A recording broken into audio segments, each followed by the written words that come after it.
Yeah, because I moved.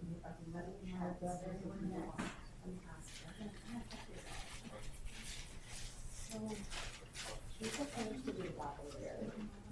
How far is she walking? Because the light source is big. Oh, is it? Is that the looping? Yeah. Dr. Paulos is in the spring. All right, I'll ask her.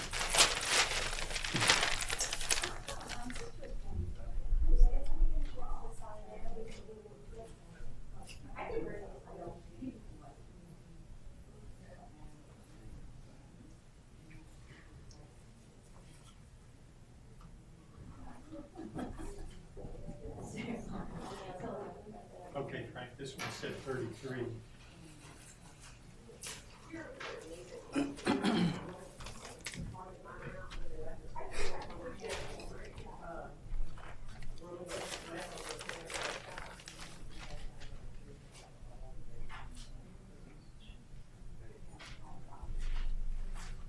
It's kind of right there compared to over there, I think. You use a valve. Yeah, that's good. They're both 33.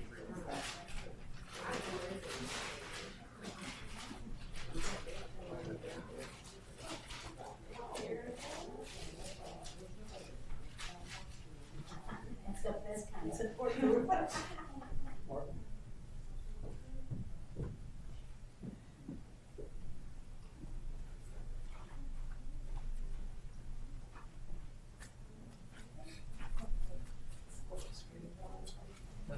You use a valve. probably acquired. Okay. Never. Not sure. Oh, okay. That's all right with me. Just have to hook her up. Yeah, I'll just,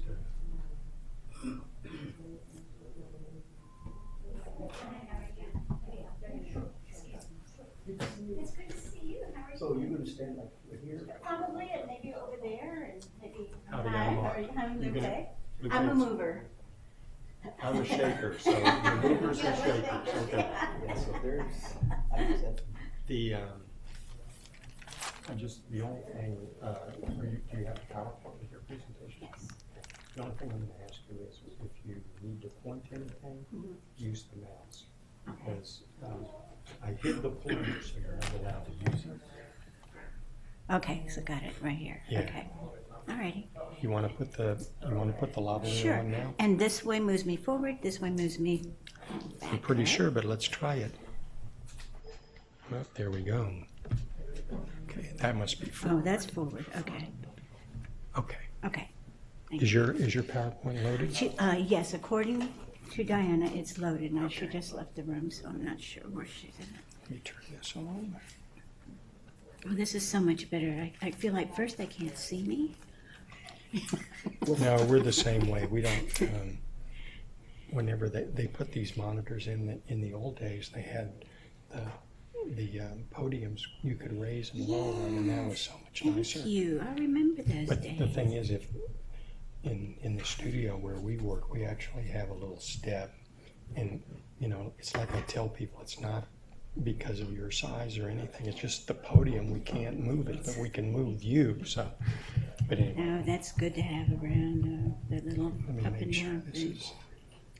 I was in a place in Abilene, Texas one time where they couldn't find I needed something. Yeah, And they found a milk crate for me. that's the stuff. Oh my goodness. Yeah, But the milk crate had holes. of course, in the film business, they actually call them apple boxes because that's what they started out using.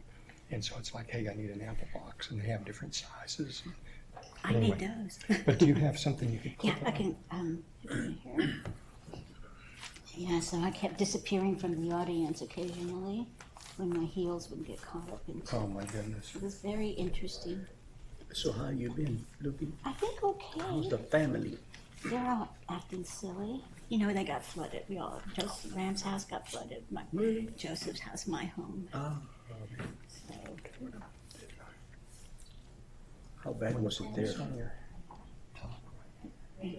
I know they're close to a bayou or river or something there. it's the first time they've ever flooded in I know, so many people. 27 years. Hey, could you get me a piece of tape? Do we still have Yes. it? What I want to do is I'm just going to, actually with your black, it's not going to show, but I'm just going to put a little piece of tape so That's it smart. doesn't show. You've got all the expertise here. No one's ever done that. Oh, well. I like that. See, this is what's important is that you have to notice the little loop Yeah. because that's what's, How cool is that? Well, you haven't worked our symposiums before because no one's ever done this to your speakers. and I'm not going to worry about the wire. Okay. Thank you so much. I said, And how about you guys? Y'all are okay in South Houston? Yeah, there's some areas. We were fine where we were at. There's some family members got it bad. Mom's back in her house in South Houston. It did not flood at all. So it was a good talking to you. We went to high school together. Many Your house okay, right? My house is flooded. My mom's house is, it's separate. My mom lives with me, but now she doesn't want to live with me because we're flooded. And, we're flooded. Oh my God. All the whole house is flooded. But at least we're okay. So, It wasn't the original, of the Harvey rainfall, but we left the west side. We were just like 6 miles from the reservoir. I've heard so many stories. The thing was like, we're looking, it came from 3 ways around it, as half a mile away was 5 feet of water. Our subdivision property is slightly higher, so we would come like on an island. So we're up on an island. That is such a blessing. We were evacuated 3 times, and the last time we were evacuated was this one street where every house was flooded except theirs. They were kind of they ended up having 8 dogs, 7 cats, 4 horses, 2 baby goats, and 4 burros. It's the Noah's Ark. And 20-some people. We were all in that one little space. Those people were so phenomenal to have us all there. And I mean, they were fixing meals for us, giving. I had left my own without shoes. I had boots, but no shoes. So I was walking around in heavy boots for about 3 days. So we got to their house, and I was barefooted because I had taken out the boots. And the lady looked at me. She goes, "Where are your shoes?" I started crying. I don't have any shoes. Where are your socks? I don't have any socks. And she gave me a pair of socks and a pair of her shoes. And I said, it's amazing the things we take for granted. Those socks were the best things in the whole world. And those panties were too big, but that's okay. They were dry. But I thought, and I still had it not as bad as other folks had it, We kind of dodged a bullet because we still have a condo in Tampa. 2 weeks after that, there was the Hurricane Irma. Oh. But then it was funny because that Saturday, after Harvey is on Friday, that Saturday we're supposed to go over to Tampa. Of course, it didn't happen. And the airline asked last week, when do you have to go? So I was like, let's move it 2 weeks later. Everything should come down by then.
showing three, but they are not all equal.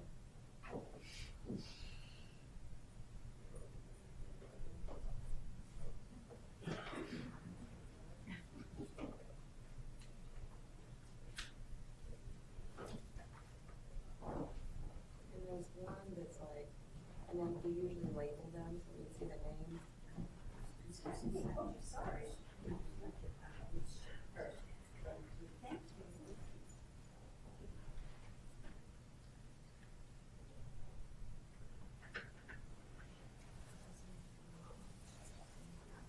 And then can you click a label on them so we know when they're at?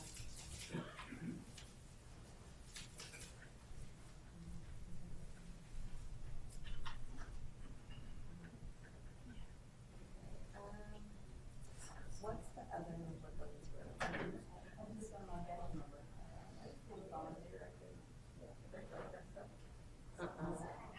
But what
But everyone keeps telling you guys, take one more.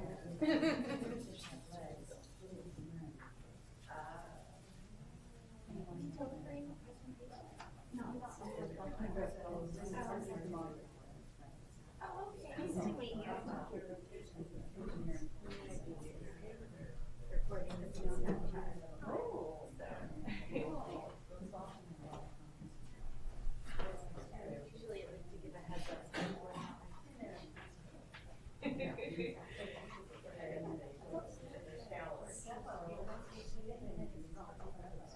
So it's for 24 hours. So, the other Anderson is 12. That account and we update it every day. So, right. Yeah, it's MD Anderson.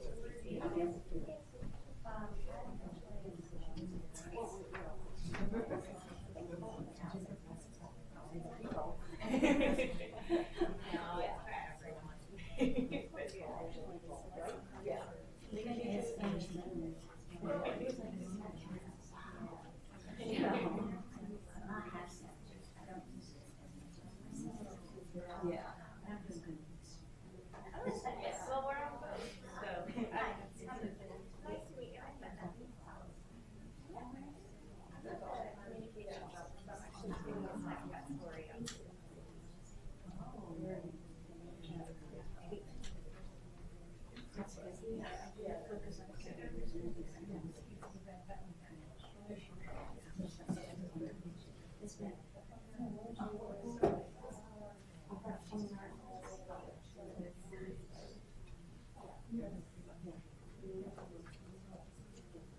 Yes.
Yes, I see.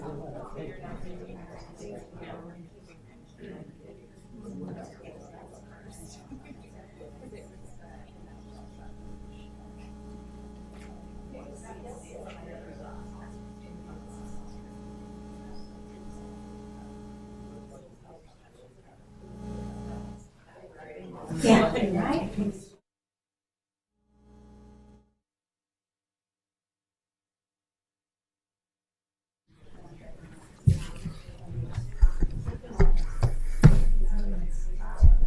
Hi, good afternoon, everybody. And thank you all for coming here today. First of all, may I remind you to turn off or put your cell phone on vibrate? Yeah. My name is Frances Bach, and I'm proud to be part of MD Anderson in several different capacities.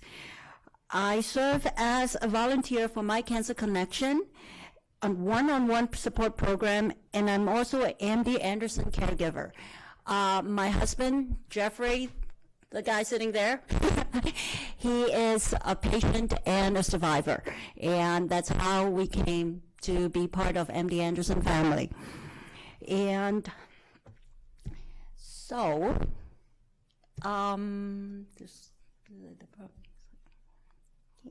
So November is the month which we recognize and honors all caregivers across the country. During the National Caregiver Month, we celebrate the valuable role that caregivers and family members play in patient and survivor care. MD Anderson is holding many activities this week that support both patients and caregivers. There are handout places that contain the scheduled activities for the week. And I encourage you all to attend some or even all of these wonderful events during the week. Like to share a little bit of my, okay. Oh, okay. This is better? Yes. It was, okay. Don't worry about it, Will. Okay. Thank you. Okay. If anybody can hear, yeah. Okay, good. Great. So I first became as with everybody who was a caregiver was the main focus was the only focus at that time was his survival. And it's and how I came into knowing that caregiver support is very important, it's 2 days after his major surgery, I had a complete emotional breakdown finally. Yeah, I was in bed 3 days crying nonstop. And that's when one nurse said, "Why don't you go to a support group?" And I was like, "Nah, what is it going to do with him? For me?" And then, no, nobody understands. He said, "No, go try it, go out, just even if you don't like it, go take a walk." I went up and I talked to the social worker, and after an hour, crying an hour, I was like, "Oh yeah, I guess life is not that bleak anymore." And so the next week, and during the time that we came here from Florida. And so we stayed here. I didn't have any family. I didn't have any friends. And the support group was my support during the whole ordeal while he was under treatment. So now that we moved here from Florida, we are Houstonians now. And we're giving back to MD Anderson. And we joined the My Cancer Connection. So to talk to other caregivers and patients that there's hope and there is light at the end of the tunnel. I would like to now welcome you and our fellow participants at the MD Anderson Cancer Center in the Bay Area, Katy, Sugar Land, and the Woodlands, as well as those watching remotely to today's Partner in Knowledge News in Cancer program. PIKNIC is one of the many programs of My Cancer Connection in the Department of Volunteer Service and Merchandises. This series is brought to you in an effort to arrange survivorship programming and is generously funded by the Volunteer Endowment for Patient Support and gift shop proceeds. My Cancer Connection mission is to share hope, support, and understanding to all others challenged by cancer from those who have been there. More information about My Cancer Connection programs can be found on the program cards at each of your seats. Before we begin the program today, I would like to bring to your attention that this session is being recorded by UT Television and will be later available on My Cancer Connection website. So it is now my pleasure to introduce today MD Anderson expert. Dr. Guadalupe Palos is a clinical research manager in the Office of Survivorship in the Division of Medical Affairs at the University of Texas MD Anderson Cancer Center. She's a nurse scientist as well as a licensed master's prepared social worker and a registered nurse. Dr. Palos is actively involved in community service activities advocating for cancer patients, caregivers, and their families. She also serves as co-chair for the MD Anderson Survivorship Research Advisory Work Group and is an appointed member of the Survivorship Steering Committee and a vice chair of the Psychosocial Behavioral Health Service Research Institutional Review Board. Dr. Palos received her nursing degree at San Jacinto Junior College in Pasadena, Texas, a Bachelor's of Science in Psychology, and Master in Social Work at University of Houston. Her studies leading to a doctorate in public health service research were conducted at the University of Texas School of Public Health in Houston, Texas. Please join me in welcoming Dr. Palos today. Thank you, Francis. Well, it's a pleasure to be here with everyone today. And Francis, thank you for sharing your story about what you went through as a caregiver. And I don't know, what was when she said something helped her, how many of you remember what it was that helped her? Support, okay. You're like me, I always raise my hand before I do anything, so to make sure people see that I have the answer. But yes, the support group. So keep that in your mind, because a lot of times we have some pre-existing ideas about support groups, about that, we're private, we don't want to share. But you heard a testimony that said that support group helped, and especially if you're not here with anyone and you're by yourself going through this experience. Cancer is not an experience to go through by yourself. So we're going to talk a little bit about that today. So it's my pleasure. I would like to thank the My Cancer Connection folks for inviting me to this session. I'd like to thank our Department of Social Work. Francis, thank you for that lovely long introduction. I know my mom would have been proud about that one. So let's go ahead and get started on this then. I'd like to keep things informal. I believe we're supposed to wait until the end to ask questions, but if you have a really burning question, just let me know, okay? I'll try to answer that. I have nothing to disclose other than I'm very happy to be here. So first of all, we're going to start with this self-reflection exercise. I want you to take a moment. Now, those of you that like to have a pen and paper, if you want to write down your responses, that's fine, because we're going to try to revisit this again. So just kind of go through each one of those by yourself. I'm not going to read them. I'm going to give you about maybe a minute or so to just kind of go through them, each statement, see what your initial reaction is to that statement. Kind of keep it in file Z in the back of your brain so you can pull it back up. And of course the NS is not sure. All right? So this is what we're going to talk about today. We're going to talk about what is the impact of cancer on the physical and mental health of the patient and the caregiver. We're going to talk about how families can bring a sense of balance back into their lives and maintain their own health and wellness.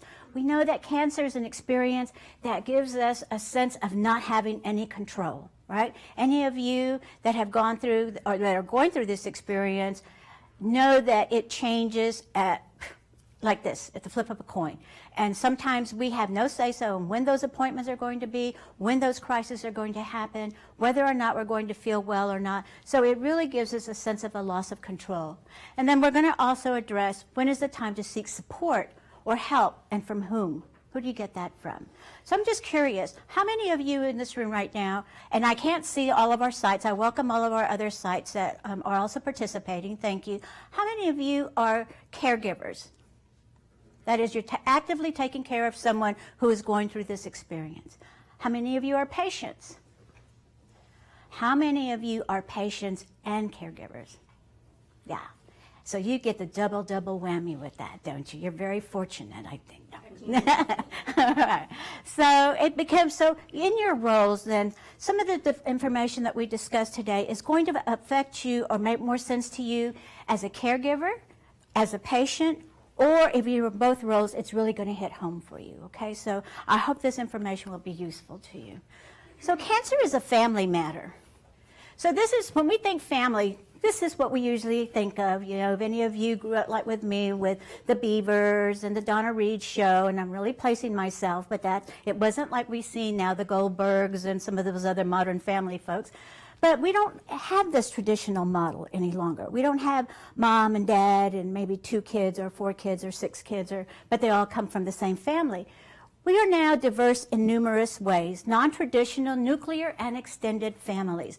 And we're all different, which is good because it brings variety. But with variety comes in different feelings, different experience, different perspectives, and especially when those perspectives are sometimes based from our own upbringing and our own cultural or religious upbringing and values that we have. So cancer is definitely a family matter. So when I say family, though, again, it's not that nuclear family that we were speaking about. Many of you in this room have families, maybe families of strangers that you met here when you first came to Anderson, families from based from your church, you know, or your faith-based organization, from work perhaps, if you've had colleagues come in and help you. So families is a very broad definition of really what we call a support group of people who are there when we need them. So families are going to react to a cancer diagnosis, depending on how they face challenging times in the past. So, as my psychiatry colleagues say, they're right down the hall from me in my office, if a family is dysfunctional before the cancer, they're going to be dysfunctional after the cancer and during the cancer. It's not going to, if they've had a hard time coping effectively with crises, they're going to even have more hard times dealing with a cancer diagnosis. But if a family has learned how to deal with crises in an effective manner and they have good coping mechanisms, they'll be able to react to that diagnosis from that perspective. So family roles, routines, and responsibilities change. They definitely change when someone in the family is diagnosed with cancer. And not only do they change when that initial diagnosis, but they change over the course of the whole cancer journey. What happens before the diagnosis, during the treatment, after the treatment, and even with our survivors 10, 15 years after their curative treatment, all of the needs are going to change. The needs of the patient, the needs of the caregiver, and the needs of the family. So for example, you know, at the beginning when you're maybe just going through the initial testing, don't I have cancer, you may tell a few trusted family members or friends, but not everyone will know about it usually. And maybe will call you, well, have you heard anything, or how are things? Once the diagnosis is there, then everybody kind of rushes around to support you and give you that initial support. When you're going through the treatment, you're probably if you're getting a chemo, you have actual symptoms that people can see. You're maybe throwing up, you're very tired, again with the radiation. So when you're getting active treatment, people tend to be a little more thoughtful about what your needs are and what's going on as the patient. The caregiver is there for you, taking care of you, and perhaps the rest of the family members. But once treatment ends, and the doc says, okay, I think you can go back to work now. What happens then? Is all that support there the way it used to be? Most likely not. So what happens 5 years down the road? You still are living maybe with some of those late effects from your cancer treatment, but is all that support there? All people calling you and saying, how are you doing? Probably not. Probably not. So it's a very challenging experience. And then the cancer experience just doesn't end once the treatment ends. And it doesn't end once everybody says, okay, it's time to go back to work. You're okay now, you know, you're normal, you're back at work, everything's fine. There's still things going on for the patient, for the caregiver, and for the family. So if you have felt those thoughts, I want to validate them. They're okay to have, all right? or if you think, gosh, is this ever going to end? You can have a good life, but it will always be there. I've done some, I don't know how many of you went to our Cancer Connection conference held back a few months in September, but I always do a little survey to kind of keep up with what the needs are of our populations that are coming to Anderson. I have been doing that since 2013. And one of the questions I ask is, what is your biggest concern? And it never fails. The biggest concern that our patients have, not our caregivers, but our patients have, is recurrence of their disease, or a second primary. So it's always there. It's always there in the back of your head, you know? So here's the effects, you know? So we see that, what are the effects of cancer? So there's the diagnosis, that whole process I just mentioned can cause a significant increase in stress and distress. So we know that our patients and their families are going to need to make psychological and social adjustments. And now what we're seeing is cancer care many times is provided at home. I just recently had a family member go home where the wife had to learn how to do tube feeding as well as trach care. This woman is like someone out of a fashion magazine. You know, I've known her for many, many years. Her doing those two things, I thought, oh my goodness, is she going to be able to deal with that? And to our surprise, including her husband's, she has learned how to do that and has really made it her mission to be very exact about what she does. And so to a certain point now, she's kind of getting to everyone because everything has to be sterile, everything, you know, with gloves and getting everything together. But she's doing it. She stepped up. But it was something very daunting for her, something she never would have thought that she would be in the role of doing. So sometimes you're pushed into, as a caregiver or a family member, or maybe even if you're a patient and you have no one to support you, you're pushed into doing things that you never imagined that you would be forced to do in your lifetime. So that also then will increase some adjustments in your emotional health and then also in your physical health. So what we have noticed that family members now are becoming the primary caregivers. I did some research at LBJ, and at LBJ not everyone has a family support. And here at Anderson also, but there are some families that have no support. And what I found, I was studying women with breast cancer that were diagnosed and their symptoms and symptom burden. And I had children that were missing school to be able to be the caregiver for their mom while she was going through their chemotherapy because there was no one there. And then part of the fears for them is that they were not in this country legally, so they were afraid to go out and ask for help anywhere else because they were afraid then that everybody would end up back in Honduras where they were from. So there's a lot of other factors affecting the cancer experience that have nothing to do with the treatment, that have nothing to do with the diagnosis, but are all the life factors that go on, because life goes on no matter what happens with this cancer. So here, now, the type and the presence and the severity of the physical and emotional effects of the cancer is going to differ by this phase of the cancer journey. And you heard me speak to that a little while ago. In active treatment, you have certain needs. Probably the main part of that will be symptom management, making sure you don't have pain, dealing with that fatigue, that nausea, some of that, the trauma to, you know, if you're getting radiation, getting better from the surgical incision. Then you have that disease-free after 5 years after treatment. You know, but the area that I really am trying to focus on is what happens to our folks who are living with cancer as a chronic disease. That's how we're seeing cancer now, because we've made so many advances in cancer. So we have folks, it astounds me, that conference that I was telling you about, we have people that have been survivors for 15, 20 years. And 15, 20 years ago, the treatment was totally different. Totally different. I mean, you would read about it now and you would think, how did they even sign up for that treatment? You know, well, the clinical trials helped a lot to advance our treatments, but we have never really studied the people that have lived 15 and 20 years to see what their late effects are. What are the physical effects they're experiencing? What are the psychological effects that we're experiencing? So that's a group that I'm particularly interested in because there's not that much out there as far as research as to what is going on with them. So the cancer journey, you have your normal life, you're sitting at home, you're having your coffee, or you're out golfing or doing whatever it is that you like, and then you maybe have a twinge or something happens, but you end up in a doctor's office, and next thing you know, your life is not normal any longer. You have a diagnosis of cancer, you go through the treatment, you go post-treatment, but remember what I said about our survey and what it shows that people's biggest fear is about the recurrence or a new cancer? When that happens, then guess what? You end up going through that whole process all over again.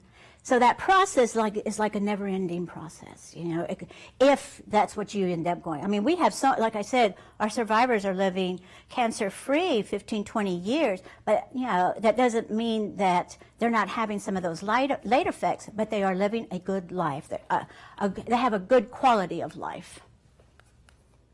So who is a caregiver?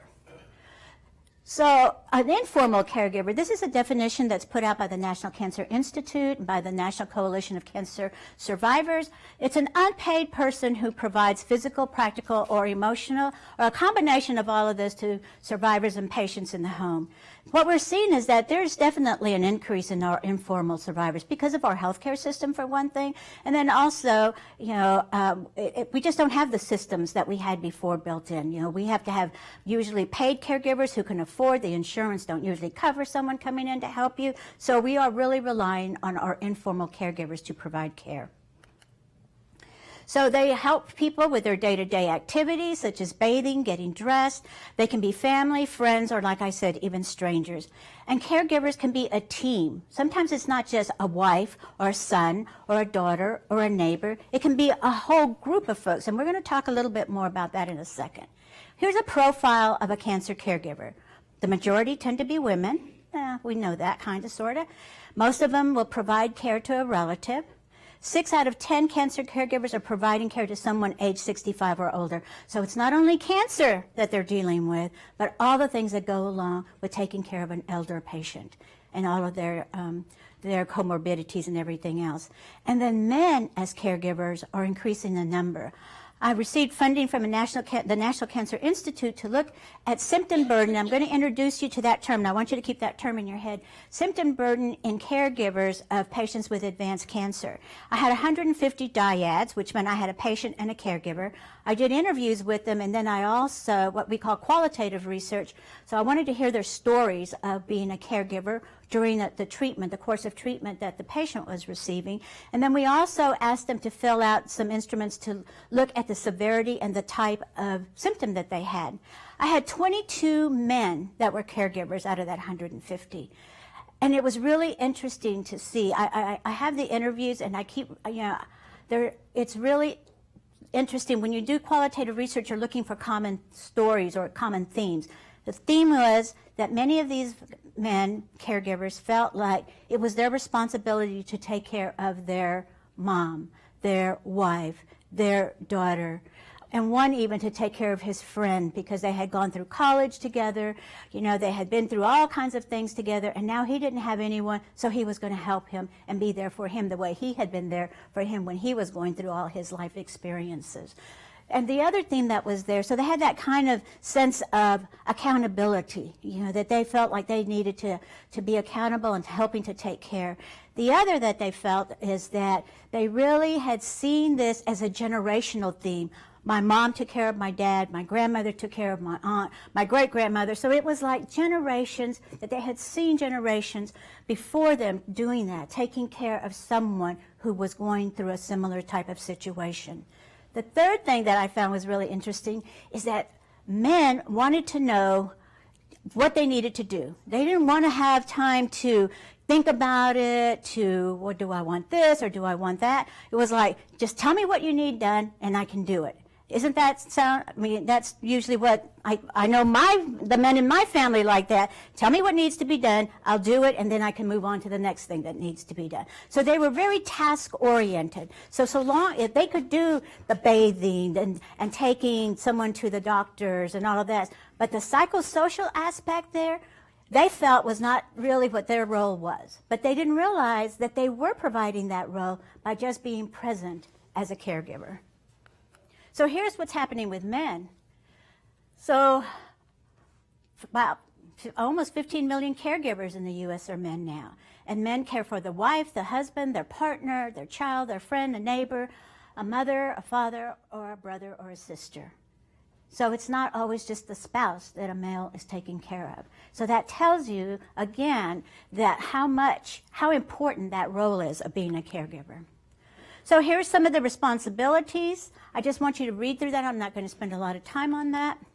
But I want you, as a group, I'm going to give you about 20 seconds to just kind of ask yourselves, or you can do it with each other if you have someone next to you, what is the most stressful aspect of the cancer experience for you as a patient or as a caregiver? What is the most stressful? So I see you're processing that. Okay, that's good. The unknown. What is it? The unknown. The unknown, exactly. What else would be something stressful? Well, the unknown, and then what we had talked about, that recurrence theme is always there. And so as you're thinking about all of that, what is it that is the most stressful? What do you notice about your body as you were thinking about that question? Did you feel yourself kind of tensing up? Did you feel yourself kind of going to a place where, oh yeah, I remember that was the worst part of all of this experience. Or yeah, well maybe that wasn't the worst, but this one was. Or you know what, maybe there's not just one, but maybe 3 or 4 or 5 of these things that were really stressful. And so your body may have been changing, because we know when our mind starts thinking certain things, our body is involuntarily going to respond to whatever it is that we're thinking, whether it's the fear, whether it's something good or something negative. So let's talk a little bit about some of the physical and emotional effects. Sometimes there can be neglect of self or social isolation. As a patient, you may decide, I don't want to go to that family party. I don't want to go to work. I don't want to talk to no one. I don't want to watch TV. I don't want to read the paper. You're into a lot of I don't wantas, and that's what some of this isolation is. But the caregiver can sometimes do that also, because they're so worn out by being a caregiver 24/7 that maybe they need those 5 or 10 minutes to be by themselves and do some social isolation. So we also see that there's consequences on physical health, such as the risk of fatigue, sleep problems, and others. We see that there's effects like the anxiety, the sadness, or even depression, or the blues.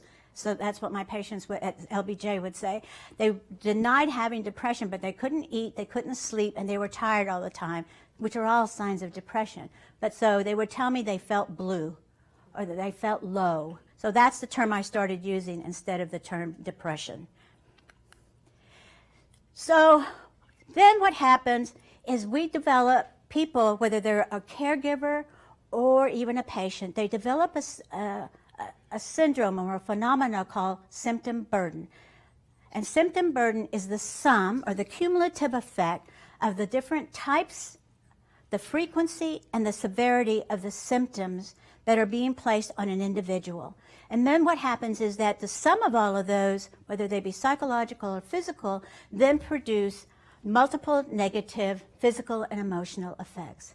Symptom burden is a term that is coming into use more and more in looking at symptoms, because you know what we have found out? When you're feeling all of these things, you just don't have the pain by itself. You just don't have the tiredness by itself. You just don't have the inability to sleep well by itself. Isn't it usually a cascade of all of those? If you're tired and you can't sleep, and it's going to make you a little bit more irritable, or you're going to have a little more anxiety, or if you're feeling distressed. So that's the thing now, is that we're finding out in our research that we can't study a symptom by itself. We have to look at a symptom cluster, and then that symptom cluster, or what all of those occur together, will then lead to this, which is a symptom burden. So symptom burden, I apologize for that, but it's a symptom burden. So you have the symptom burden in the center, which is all those multiple symptoms. You can have, it's caused from physiological effects, situational effects. Remember what I told you about that mom that had her children taking care of her and didn't want to get help from anyone? That was situational for them. I mean, it had all the others, but definitely the external factors in the environment were having a big impact. Functional status, if you can't move and your mobility is altered in some way, that's going to make a difference on your outlook toward things. And then the psychological.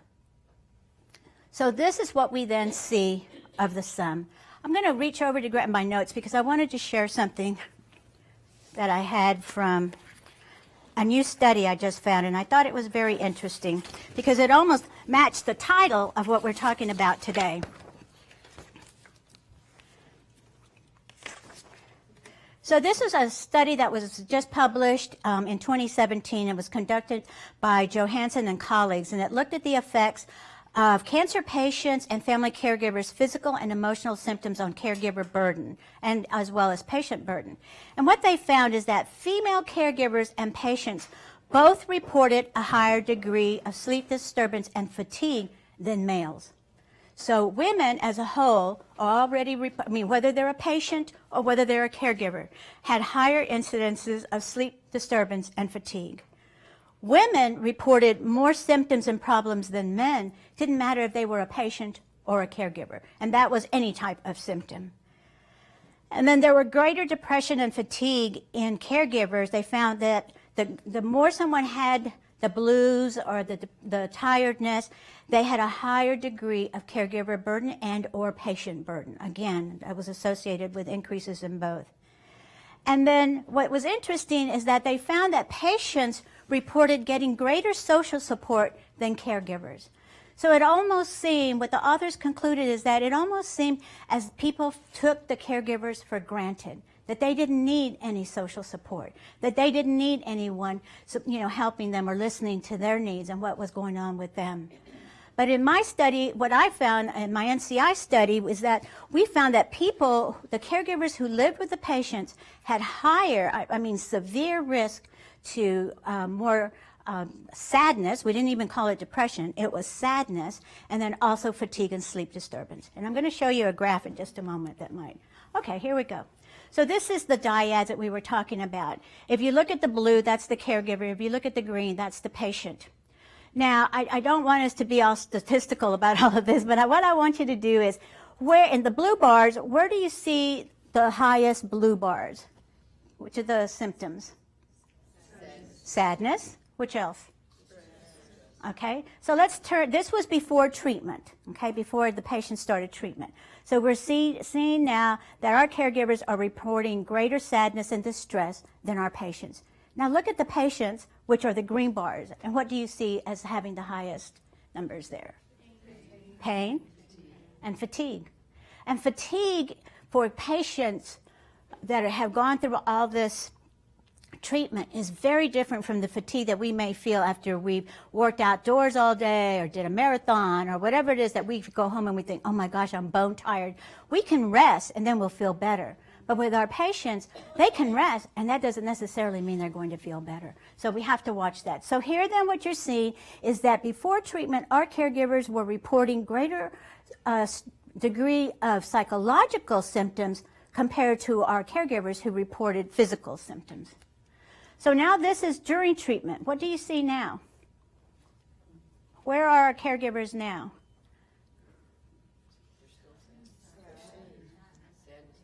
So they're sad and tired now, huh? During the treatment. And that makes sense because they're probably having to drive folks back and forth and do all kinds of things. What do you see now for our patients? And pain. And the drowsy probably because of the medications they're giving them to help control some of that nausea and maybe some of that pain that they're feeling. Remember the clusters that we were talking about? So there is a difference in the way the physical and emotional effects impact our patients and our caregivers during the cancer experience. So I want you to keep this in mind because if you're feeling, why should I be tired? I got some rest, or why am I feeling sad all the time? Well, you're right along with thousands and thousands of other people, that are having this same phenomena, and it goes along with the cancer experience. So this is, again, let's just now focus on caregiver burden. It's like being on a roller coaster. The burden of caring for someone is high, and 62% of cancer caregivers are in a high burden situation. So how do you deal with this? So when it becomes really stressful, it's time to find ways. And I really appreciate it when Frances shared her story about, being very candid about she was crying. It was hard. And then, she went out and tried to do something. I think that's the first thing everyone needs to do is just move forward toward something. It's not going to mean that it's always going to be the best thing. It may not solve your issue entirely, but at least you put something into motion. So that in itself is achieving something. And what we want our caregivers and our patients to do during this experience, and the reason we're doing this whole caregiver week, is to try to help folks achieve a sense of balance in some way. It's not going to be a cure-all for everything, but maybe to at least help you feel a little bit more balanced in your life and your perspectives. So here's a question. How many of you take time to relax? You don't have to raise your hands, but that's good. Yes, thank you. You do. I like it when people have testimonies. How many of you like to relax? How many of you take the time to relax? And how do you relax? Breathe. Meditation. Okay. Yoga. Gardening. You don't punch a bag or anything like that? Or? I was volunteering my house for therapy and relaxation when Harvey came and they could come out and use the hammers to knock out the walls from all the flooding. I had some takers on that also. So what we need to think about are what are the best ways that relax and that work best for you. So the meditation that may work for this gentleman may not work for some other folks in here. The gardening that worked for Francis may not work for other folks. So what is it for you that helps you to relax? And how can you find the time to relax without feeling guilty? You need to give yourself permission, right? So here's some tips that we're going to have. One of the things you can look at, remember we said cancer is a family affair. Look around you and try to determine the strengths of each family member. It can even be the kiddo, the 5-year-old grandchild or daughter or son or neighbor's child. They can come in and just read to you and or just show you their pictures. That's a moment to distract you from what's going on. Okay? So determine the strengths and then try to find a role. In my family, guess what I am? The communicator, in my family. Then we have someone who's the legal expert that comes in. Then we have someone who's the enforcer. If our siblings are not helping out the way they should, the enforcer goes out and says, hey, you didn't go take mom her meals the way she needed. Or so everyone has a role. So if you can identify a role, that really gives people a purpose. It's not that I have to be doing X, Y, Z. I'm the enforcer. I'm the communicator. And then I have my sister who's the sunshine. She's the one that walks in and can make my mom laugh all the time, no matter what. So she's got a good role, let me tell you. Okay.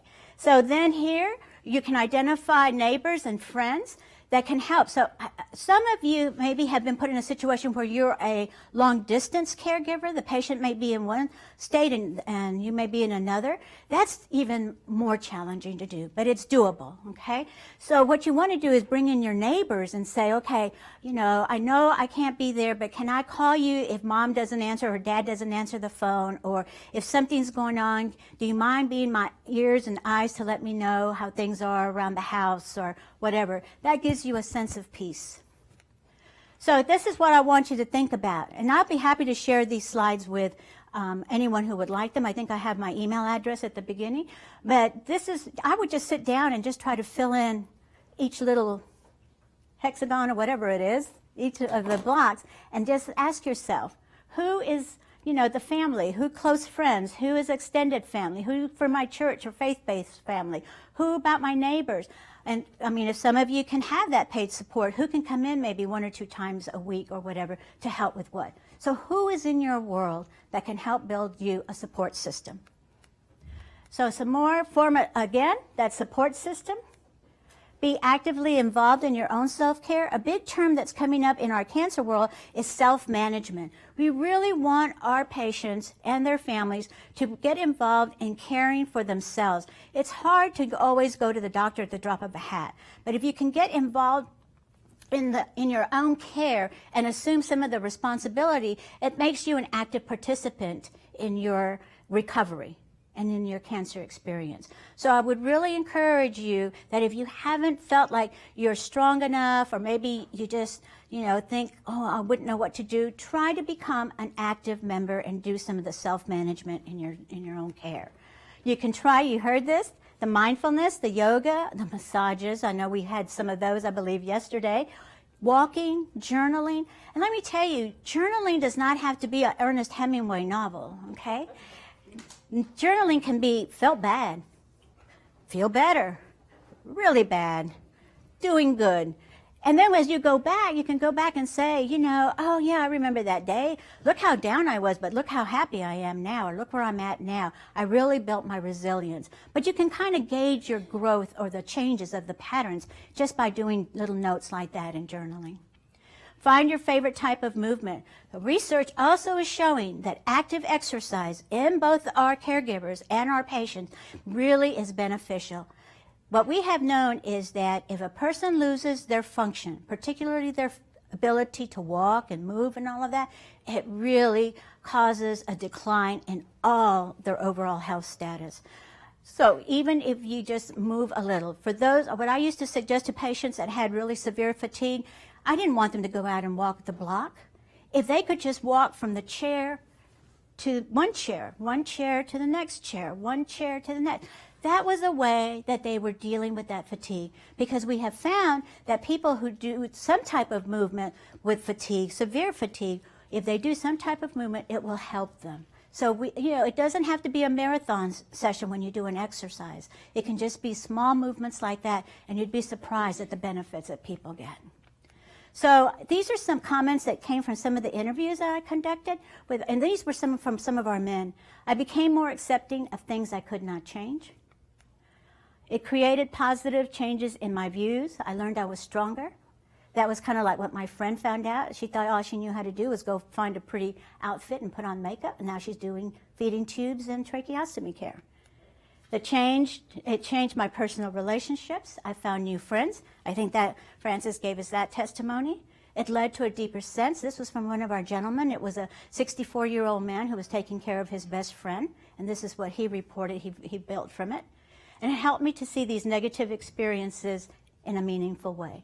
So some of that was the spirituality that came behind that, is that, it helped me grow as a person. I found out things about myself. So, you heard a lot about the negative things that go along, but there's also very positive things. And there's very little research on the positive aspects of being a caregiver. So achieve the balance.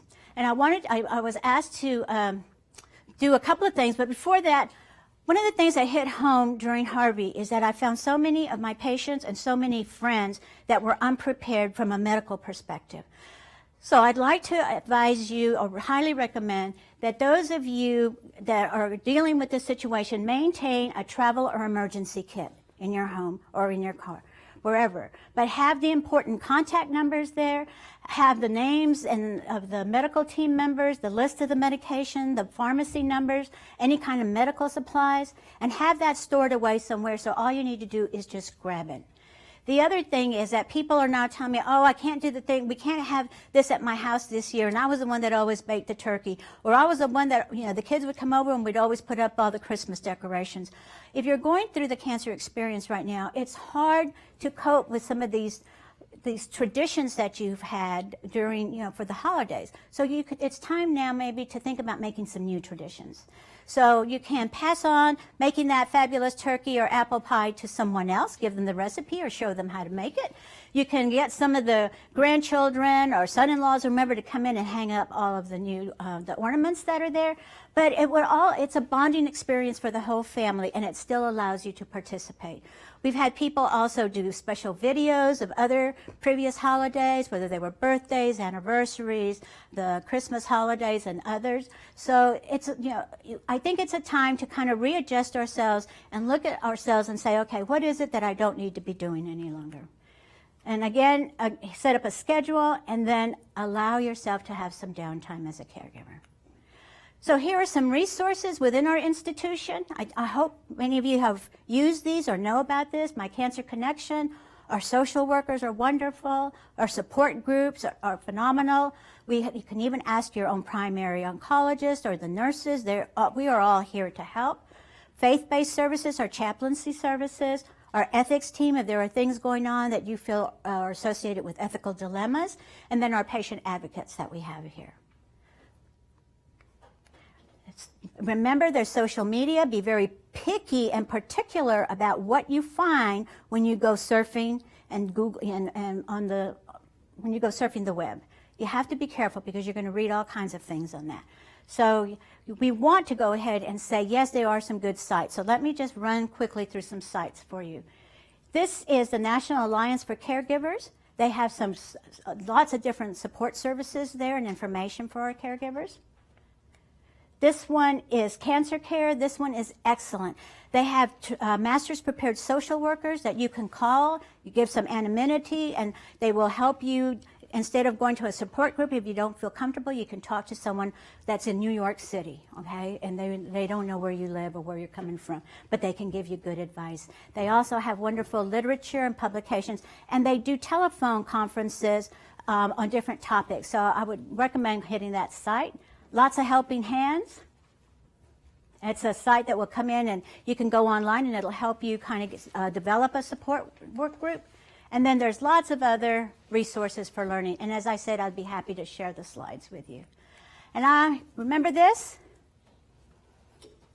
So, you know, I look at the reliability and validity of instruments all the time, and this is just a fun kind of thing. So if you don't think you made a wrong answer, okay, just think that that's what your feelings were at the moment when you did it. So A is the first one, feelings of denial. You disagree with the cancer is a disease. You disagree that, or say, does cancer survivor? Anyway, we'll just go on and on, but you can see. How many of you made 100? I knew someone had to. Okay, there we go. All right, thank you all for your time. I appreciate it, and I'll be ready for some questions if we have time.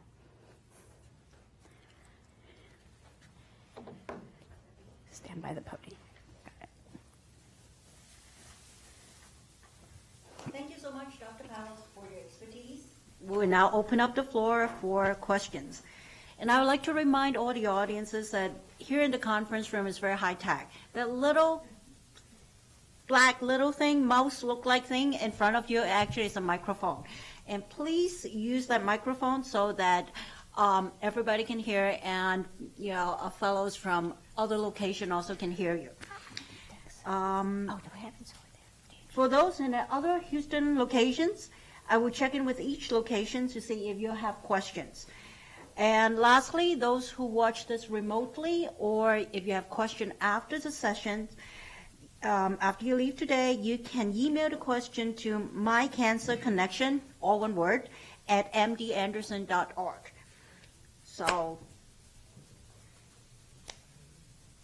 Yes, sir. My name is Cletus Ako, a chaplain here at MD Anderson. I want to ask, why is the stress or fear of recurrence a number one concern for patients who are in remission or who have completed their treatment, and what can be done to help them deal with that concern going forward? Okay, so if I understand the questions correctly, the first one is why is that a concern, and the second is what can people do to deal with that concern. It's a concern because every time people come in for a visit, that's what they know that they're being checked for, right? Is there a possibility that there may be another cancer, especially after you've ended with your curative treatment? And the population that goes to these conference services for the most part are survivors that have already completed their treatment. We have some that are in active treatment, but the majority. So that could be particular to this group because they've already completed their treatment. What people can do is, and I love that question because what we have now here, what we're really moving toward is survivorship care. And cancer survivorship care is a subspecialty of its own. And what our oncologists here have for years been doing follow-up visits or care for our patients. And so they'll come in, maybe do a chest x-ray, do the blood work, do whatever it is to make sure that there's no evidence of disease there for them. But survivorship care, which has really evolved since 2005, is where a patient comes in and they do a very systematic approach to looking at things like any late effects that may be there, any signs of recurrence. They talk about the importance of cancer prevention and screening. You still need to get the mammogram. You still need to get the colonoscopy. And then they also assess for psychosocial issues that may be there. So some of the things that people can do to help kind of lessen that fear is to be actively involved in their follow-up care. You'd be surprised how many people, once, especially like those that had their treatment and said, okay, that's it, they don't want to hear, they don't want to remember anything about having that cancer experience, and so they forget it.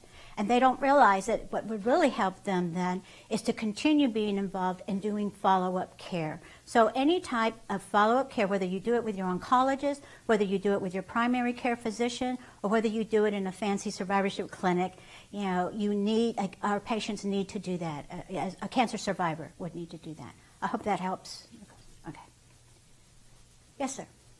Yeah, I have started, but it is, you know, very like the other chronic diseases. And one of the things that I want to share is I was diagnosed almost 12 years ago, and I look okay because I control myself. And one of the things that I insist is the evaluation for the patient and the caregiving person. I mean, I have been insisting in that, and finally I'm going to take the way of doing. Because it is important for the patient and also for the caregiver, the news. And if it's cancer, it's short in life than Parkinson.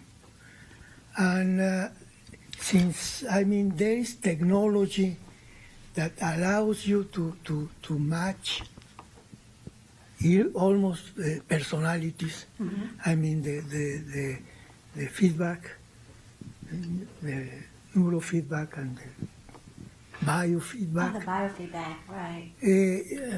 In fact, there is going to be a conference next week.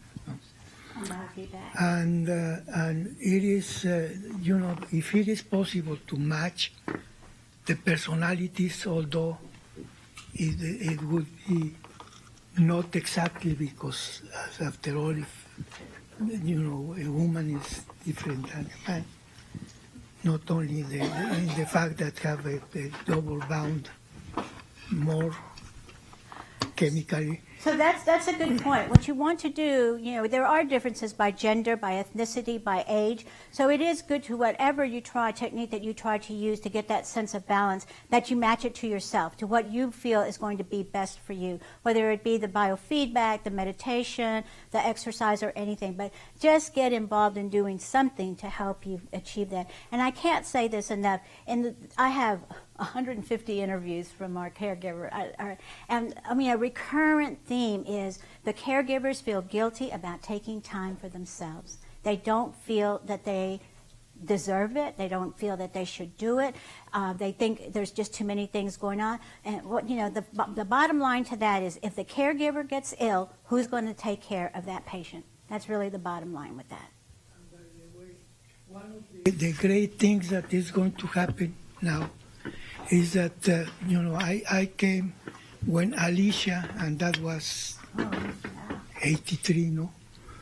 And I was saying something about this. It is going to be great if you compare with lifespan of the populations.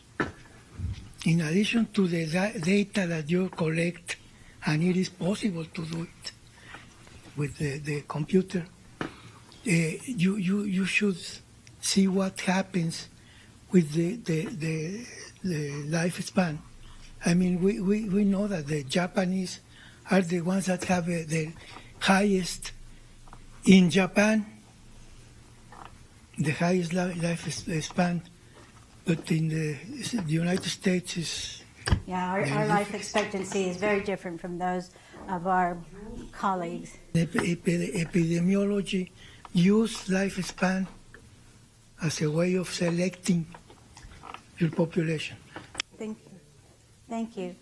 Are there any comments from our sites, off-sites? Any questions? Any other questions here? Yes, ma'am. I have a question. I travel from Chicago to come for care here, and I am thrilled to be able to do that. My daughter has taken 1 year of her life and given it to me to travel with me. My gratitude is immeasurable. I have 2 other children who are not unable, because of their commitments, to make that type of a commitment to me or sacrifice. I'm curious as to know if there's any reading material or something that I can give to those 2 to help them to develop the relationship with their sibling who's giving all of this time to me, and to tell them what types of things they can do to be supportive from a distance. Oh, excellent question. There are some, there's that site, Cancer Care. I believe if you go to that site, you'll find some information there that are in pamphlets, but I also have other resources. There's some books. I can't think of the names of them right now, but there are some books, and probably if you went to our patient family library, they would be able to help you find some of those books. But there's some excellent books about, caregivers talking about their experience and how others could have helped them or what they went through. And then also, some reflections of people who weren't as involved as they wanted to be. And then later on, they realized that they could have been more involved in different ways. I think my comment or my concern about that is I have one daughter she seems to, we call it Southside Irish guilt in Chicago, but her guilt level because she has a job that demands, that she be in Chicago. She cannot be here. I just worry about her, and how much she's taking on herself in guilt for not being able to do this. Which is normal also when not everyone can get involved in the care. I would suggest also that when you go into Cancer Care, talk to one of the social workers. They can give you some good tips. I feel like a proud mama talking about them because I've been involved with them as a volunteer for at least 10 to 15 years. And I have just watched the organization grow. They are very ethical. I would not recommend them if they weren't. But they just have lots of good information. And their social workers are very well trained. They are all specializing in oncology social work, and they're all master's prepared. So they all have had education in counseling and working with patients, and families. And I don't get paid by them, by the way. Okay. I don't get anything from them. May I throw out something real quickly? Okay. Cancer care. I'm not overly involved. I'll hold it. Okay, I got it. Thank you. Press. I'm sorry, but I have had some input from Cancer Care as far as mail-ins to me. But I'm citing some resource for those of you that are not aware of Cancer Care. They provide, when you initiate the need that you have $300 stipend. I don't know if everybody's familiar with that or not. And that's to assist with transportation, meds, if you needed any copay. It's only a one-time stipend, but it helped me so much when I was trying to get situated here in Houston. Thank you for sharing that. I thought I'd better stop because I did sound like a proud mama. Thank you for sharing that information. Yes, ma'am. And I'm Carla. I'm one of the hospital chaplains as well. And since we have caregivers here, I was just putting in a plug for the Well Wives or Well Partners Support Group. We meet every Thursday, 4 o'clock at the Rotary House. It's an hour, and it is designed for caregivers and those who are caring for one who may have a cancer diagnosis. All right. I have been interested in telemedicine for 29 years. And one of the things that I did was to contact with the Mayo Clinic. And at that time it was not that many branches of the Mayo Clinic. Mm-hmm. The Mayo Clinic has more than 100 brochures where they have all the recommendations that you can follow in order to manage your disease. Yeah, and that's a good source because remember what we said, you want accurate information. You just don't want something that's off the internet that's written by, I had it too or something like that, or hashtag or whatever.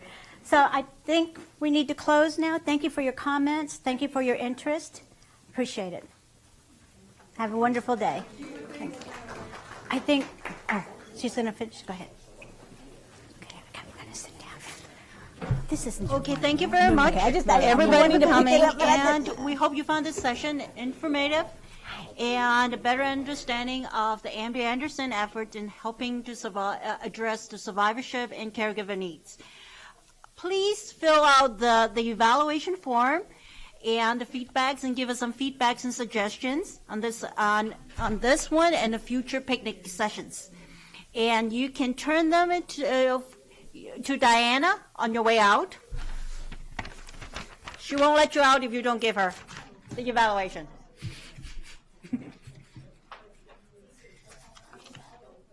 Thank you.